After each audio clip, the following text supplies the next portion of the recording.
Friends welcome to the channel. देखिए आज हम कंपेयर करेंगे, डिस्कस करेंगे मेट्रो ब्रांड्स को काफ़ी डिटेल के अंदर। अगर आप देखें तो इंडियन फुटवेयर के अंदर काफ़ी सारे लिस्टेड कंपनीज हैं, जहाँ पे कंपनीज लाइक रिलैक्सो, कैंपस या बाटा स्ट्रगल कर रहे हैं, कोई रिटर्न्स नहीं दे रहे हैं। इनफैक्ट कैंपस के तो नेगेटिव 28% रिटर्न्स आए।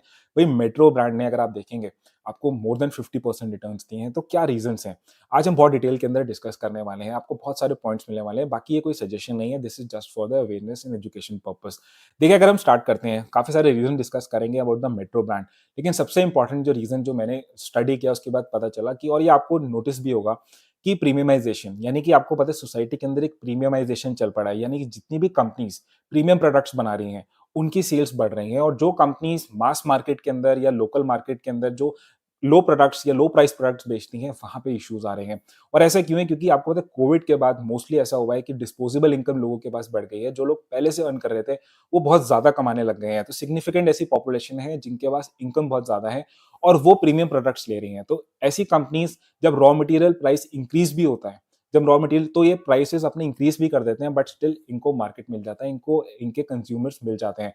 लेकिन वहीं पे प्लेयर्स लाइक रिलैक्सो, कैंपस या बाटा अगर अपने प्राइसेस बढ़ाते भी हैं, बिकॉज लास्ट टाइम पे अगर आप देखेंगे रॉ मटेरियल्स रबर के प्राइस बढ़े भी थे, लेकिन जब ये अपने प्राइसेस बढ़ाते हैं तब ये, क्योंकि प्रीमियम प्रोडक्ट्स इतने ज्यादा नहीं बेचते हैं, तो लोग वहां क्या करते हैं, और इनका जो मार्केट होता है मोस्टली मास मार्केट होता है, जिनके पास ज्यादा डिस्पोजेबल इनकम नहीं होती, वहां पे प्रॉब्लम ये होती है कि लोग फिर इन प्रोडक्ट्स को छोड़ के रीजनल प्लेयर्स या लोकल प्रोडक्ट्स को यूज करने लग जाते हैं। That is the main reason जिसकी वजह से मेट्रो ब्रांड्स का इन्फ्लेशन बढ़ने के बाद भी इसके सेल्स बढ़ रहे हैं। दैट इज इसीलिए उस पर्टिकुलर कंपनी का स्टॉक बढ़ रहा है।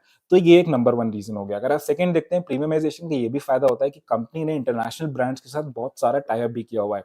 अभी रिसेंटली एक कंपनी न्यूज भी आई थी कि आपके यूएस ब्रांड जो फुट लॉकर है, उस पर्टिकुलर कंपनी जो कि स्नीकर्स बनाती है, क्योंकि स्नीकर भी एक बहुत बड़ा मार्केट है, उस पर्टिकुलर कंपनी ने टाई अप किया है, जिसकी वजह से अब ये सेल कर पाएगी इंडिया के अंदर।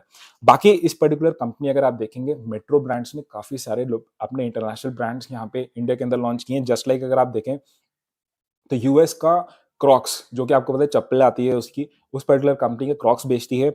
लंदन का जो फिट फ्लॉप है, इटली का फीला, अगर आप देखें यूएस का फुटलॉकर, जैसे हमने भी डिस्कस किया, डा विंची, मोची, इस तरीके के जो प्रोमिनेंट ब्रांड्स हैं वो सेल कर रहे हैं काफी ज्यादा, जो है अगर आप देखेंगे इंडियन मार्केट के अंदर। And that is the main reason, और इसी की वजह से इसको टाइप्स का बहुत बड़ा फायदा हुआ है इस पर्टिकुलर ब्रांड के अंदर। ना अगर हम देखते हैं कि सेकंड मेन रीजन क्या है, अगर हम देखें वन हो गया हमारा प्रीमियमाइजेशन, सेकंड हो गया हमारे पास इंटरनेशनल टाइप्स। अगर हम थर्ड रीजन देखते हैं तो ये पर्टिकुलर कंपनी मेट्रो ब्रांड बहुत ही सिग्निफिकेंटली तरीके से अपने स्टोर की एक्सपेंशन भी कर रही है। तो अगर आप देखेंगे तो कंपनी ने ऐड किए हैं सितंबर क्वार्टर के अंदर ऑलमोस्ट 171 स्टोर्स, अगर हम एक साल के अंदर देखें। और वहीं पे बाटा की अगर हम बात करें तो सिर्फ उसने 120 स्टोर्स ऐड करे हैं। मेट्रो ब्रांड के आज के टाइम पे ऑलमोस्ट 800 स्टोर हैं, और वहीं पे बाटा के पास आज हमारे पास 473 स्टोर्स हैं। और रिलैक्सो की अगर हम बात करें तो उसके बहुत ही कम 60, एंड कैंपस फुटकेयर के पास ऑलमोस्ट 240 स्टोर्स हैं। तो एक और जो रीजन है जिसकी वजह से मेट्रो ब्रांड काफी बढ़िया स्कोर कर रहा है, कि इस पर्टिकुलर कंपनी ने ऑनलाइन भी काफ़ी फ़ोकस किया है। तो ऑनलाइन चैनल्स में अगर आप देखेंगे तो इसके पास metroshoes.com, mochyshoes.com, walkawayshoes.com, तो आप देखेंगे ओमनी चैनल जैसे हो गया कि कई-कई तरीके से ये कंपनी स्टोर्स अपने जो प्रोडक्ट्स हैं उनको सेल आउट कर रही है। और ये रीज़न सब कुछ डिस्कस करने के बाद, आपको प्रीमियमाइज़ेशन समझ आने के बाद एक काम करते हैं, हम सीधा स्क्रीन पे चलते हैं, जहाँ पे हम थोड़ा डिटेल के अंदर इसके फंडामेंटल और इसके जो है कंपनी का स्टॉक का प्राइस वगैरह सब कुछ डिस्कस करेंगे। तो अगर हम अपने स्क्रीन पे चलें तो मेट्रो ब्रांड का सबसे पहले हम मार्केट कैप देखेंगे तो ऑलमोस्ट 35,000 करोड़ रुपीज़ का है। आरओसी और आरओई काफ़ी ज़्यादा है, ऑलमोस्ट 25%। और सबसे पहले हम कंपनीज के प्रॉफिट एंड लॉस डिस्कस करते हैं ईयर ऑन ईयर, क्योंकि अगर कंपनी अगर प्रॉफिट्स जनरेट कर रही है, दैट इज द फंडामेंटली बहुत ही इंपॉर्टेंट है।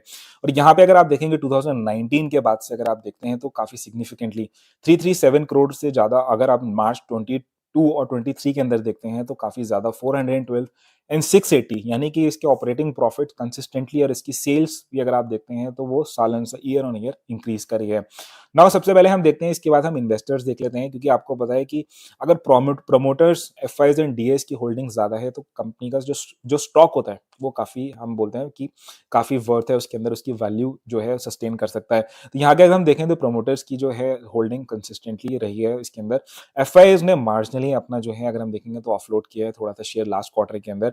डीआईएस ने उसके कंपैरिजन में अपना स्टेक बढ़ाया है, और वहीं पे पब्लिक ने थोड़ा सा मार्जिनली डिक्रीज किया। यानी कि अगर आप बोलेंगे इंडियन जो डीआईएस हैं, क्योंकि आपको पता है एफआईआईज ने लास्ट क्वार्टर के अंदर थोड़ा सा पैसा निकाल लिया था, नाउ दे आर बैक। तो मे बी नेक्स्ट क्वार्टर के अंदर आपको एफआईआईज की होल्डिंग ज्यादा दिखेगी, बट डीआईएस ने काफी ज्यादा जो पब्लिक ने सेल आउट किया है वो कहीं ना कहीं डीआईएस ने उसको कंज्यूम कर लिया है। ना अगर हम चलते हैं पेयर कंपैरिजन करते हैं, क्योंकि इंपॉर्टेंट है हमें ये जानना कि इसके पेयर कंपैरिजन में कैसे है। तो देखेंगे आरओसीई अगर आप कंपेयर करें तो आरओसीई आपका रिटर्न ऑन कैपिटल एम्प्लॉयड जो है आपका मेट्रो ब्रांड से सबसे ज्यादा है। यस, जो वैल्यूएशन है अभी के टाइम पे पी की वैल्यू हम देखते हैं तो देखिए रिलैक्सो अभी भी सबसे ज्यादा वैल्यूड है, यानी कि वैल्यूएशन के मामले में सबसे ज्यादा एक्सपेंसिव है। उसके बाद अगर हम देखते हैं तो मेट्रो ब्रांड्स जो है वो अभी सबसे ज्यादा वैल्यूएशन पे है, यानी कि कंपनी का प्राइस जो स्टॉक का प्राइस है वो ज्यादा है। लेकिन आपको पता है वैल्यूएशन कई फैक्टर्स पे होती है। अगर इन्वेस्टर्स या लेट्स सपोज जितने भी एनालिस्ट होते हैं वो एक्सपेक्ट कर रहे हैं कि कंपनी की ग्रोथ ऐसे ही मोमेंटम बना रहेगा, तो पी यानी कि मार्केट जो उसको वैल्यूएशन देता है वो भी ज्यादा हो जाती है। ना अगर हम डिस्कस करें इस पर्टिकुलर कंपनी का चार्ट डिस्कस करते हैं तो देखिए अभी के टाइम पे ऑलमोस्ट 1300 पे है। इस कंपनी का जो चार्ट है ऑलमोस्ट 50 डीएमए के पास है। और अगर हम 200 डीएमए पे देखें जहां पे इसने कई बार सपोर्ट लिया है तो वहां से काफी ऊपर है। 200 डीएमए ऑलमोस्ट इसका पड़ रहा है 1100 के अंदर। ना अगर हम चार्ट्स यहाँ पे डिस्कस करते हैं इस पर्टिकुलर कंपनी का, देखिए मेट्रो ब्रांड्स का हम यहाँ पे डिस्कस कर रहे हैं, तो यहाँ पे आप देखेंगे कि अभी अभी के टाइम पे यहाँ पे इस कंपनी का जो स्टॉक है वो 1299 पे है। जो 1100 के टाइम पे अगर हम देखते हैं जो कि इसका 200 डीएमए में थे, वहां पे इसका जो है अगर हम देखेंगे तो एक सपोर्ट रीजन बन रहा है। तो अब वहां तक आएगा नहीं आएगा वो हमें देखना पड़ेगा।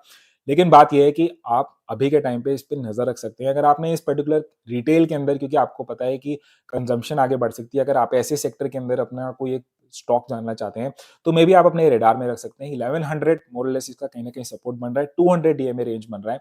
लेकिन स्टिल आपको अपने एंड पे देखना पड़ेगा कि आपको इस प्रोडक्ट या आपको इस पर्टिकुलर कंपनी का स्टॉक चाहिए नहीं चाहिए। This video is only for the education purpose. So I hope you got some idea, आपको कुछ आइडिया लगा होगा इस वीडियो को देखने के बाद about this metro brand. And like I told you this is not a suggestion to buy any stock. So I hope अगर आप चैनल पे फर्स्ट टाइम आए तो प्लीज सब्सक्राइब टू। वीडियो अच्छी लगी तो लाइक करिएगा। Thank you so much for watching this video. Thanks a lot.